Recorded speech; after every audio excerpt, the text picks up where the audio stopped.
Sure. Yeah, I'd like to be quick because I think this is all about the leaders. It's all about the coaches who all stepped up in a big way. Can't say enough about the leaders this week and watching the leadership and watching the way these guys played. Couldn't be any prouder and happier for them. Seeing guys like, Justin and Wyatt and Sean Wade step up, making a huge interception. Haskell Garrett with the, huge play. There was a lot of big plays that were made in that game. Watching Trey Sermon show up in a big way. It was really fun to watch.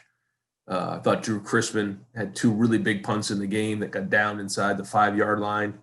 That was really huge. And then just the coaching staff. I mean, I couldn't,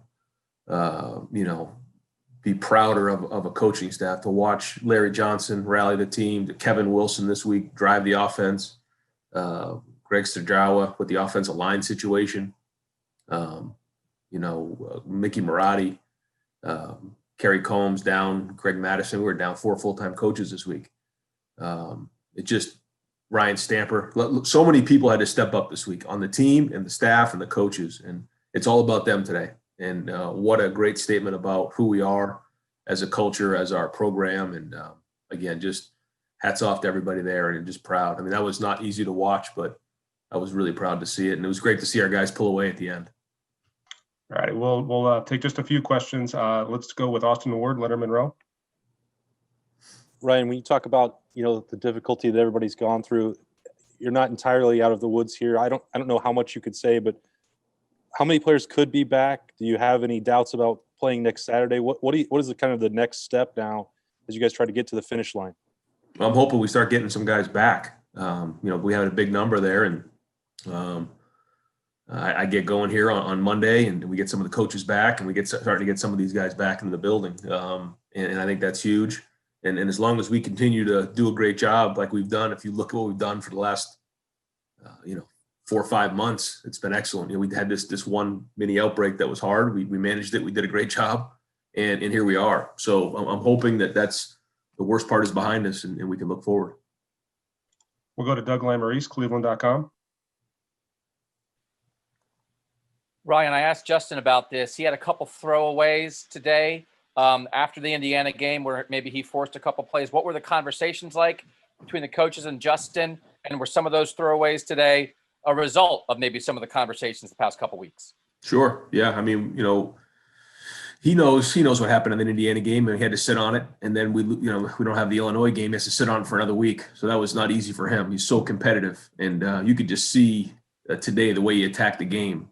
Just on that one run, chasing down the guy, cutting him off on a long run. I mean, that was just amazing. Some of those creative plays he made with his feet, throws he made down the field. I thought he played really gutsy in a situation where we had to be really careful with the offensive line and what we were doing. And I thought Kevin called a great game, but Justin played gutsy. And like you said, he made great decisions. It wasn't always easy, but he threw the ball away when he needed to. And I thought he took a huge step today. Thank you. All right, Jared Smalley, WCMH. Ryan, I'm just asking because I'm sure fans are curious. How are you as a viewer?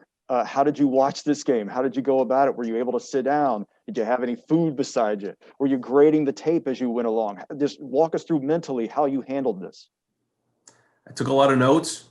I yelled a lot. I got really, really excited on some other plays. Certainly Haskell's play, I was running around the house. Other ones I was screaming and yelling. It was just, it was not easy. This was, again, it's all about the team, but it was a difficult day. All righty. We'll go to Nathan Baird, Cleveland.com.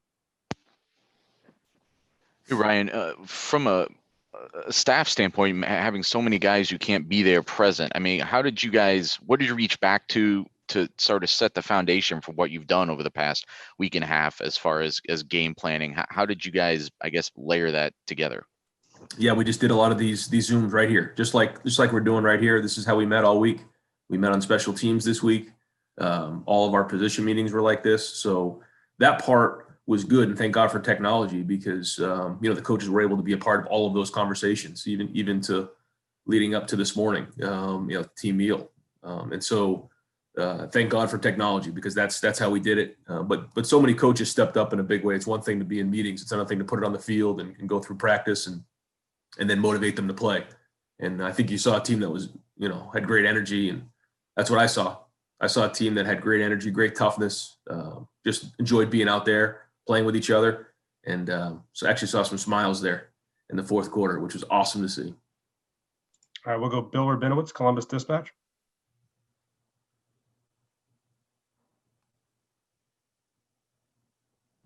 No position group was hit harder than the offensive line. And that's a line, a unit that needs cohesion so much. How do you think they played, and what was that like trying to get them prepared this week? Yeah, I mean, Coach Stud, Greg did a great job all week. And I thought watching it just from watching it the way I watched it, I thought they battled. Was it perfect? I'm sure it wasn't perfect, but they battled. And having really one guy play the same position he played the last game, that was why Harry had to move, and some other guys were in their first start, Max, Matt, DeJuan Jones, and even I saw Enoch in there. And so it was just great to see those guys battling in there. It was good to see some young guys, Mayan run at the end. It was good to see, Ronnie Hickman run around making some tackles. It was just good to see Dallas Gant, guys step up. Bryson Shaw was out there. I mean, there was some fresh faces out there, which was a good thing. And I think now we can get on the field and continue to build depth. I think it's just going to keep building this team and the character that we have. All right, we'll go with two more. Start with Bill Landis, The Athletic.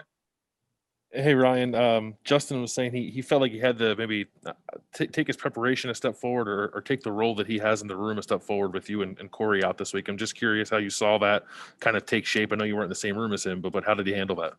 Yeah, we had all our meetings leading up to practice, but once practice was going on, it was weird. It was like you just had to let him go, and that's hard. But I thought Keenan Bailey stepped in and did a really good job keeping that group together this week. But I thought Kevin Wilson was awesome.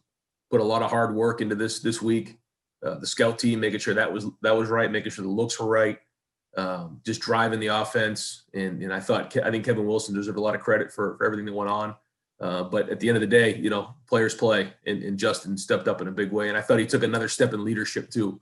Again, I wasn't there, but listening to different people talk, it looks like he really made himself heard. And that's a big part of being a leader. It's one thing to have yourself seen, but you got to be felt and you got to be heard. And I think he's taken more and more steps to be that leader. All right, we'll go to Adam Rittenberg, ESPN. Ryan, I don't know if you have any information, but do you have any sense yet on next week in the game? And have you heard anything from Gene or any sense, just because of obviously the situation at Michigan? No, I haven't. All right, we'll wrap it up with Kyle Rowland, Toledo Blade.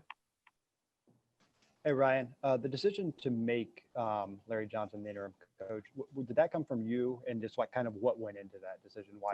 Yep. This was something that was made a long time ago, when he was his title as associate head coach, and had that conversation with Gene right off the bat when I took the job. You just never know what's going to happen in today's day and age. And then obviously this year we have all these contingency plans that were already been talked about since the preseason, and it's something I feel strong about. I think Larry has great leadership. Larry understands how to motivate a team. When he stands in front of the team, the guys listen.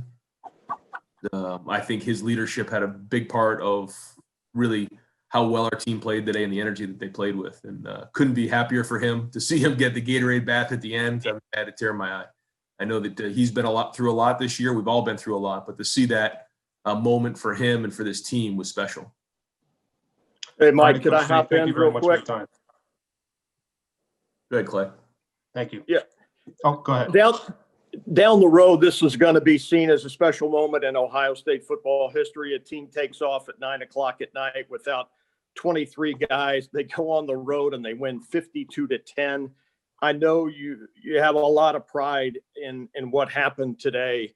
And that moment for Larry, as you said, you had a tear in your eye that he got to, he has that W maybe in the left column now. Yeah, I mean, we take a lot of pride in being Buckeyes, and there's been so much emotion into the season, and so to see the team rally together in this moment, we certainly have a lot more football to play, but we live to see another day. And with these kind of challenges and the adversity that we've been through, I think it's a moment, and it's something that everybody needs to enjoy tonight. And then we're on to the team up north.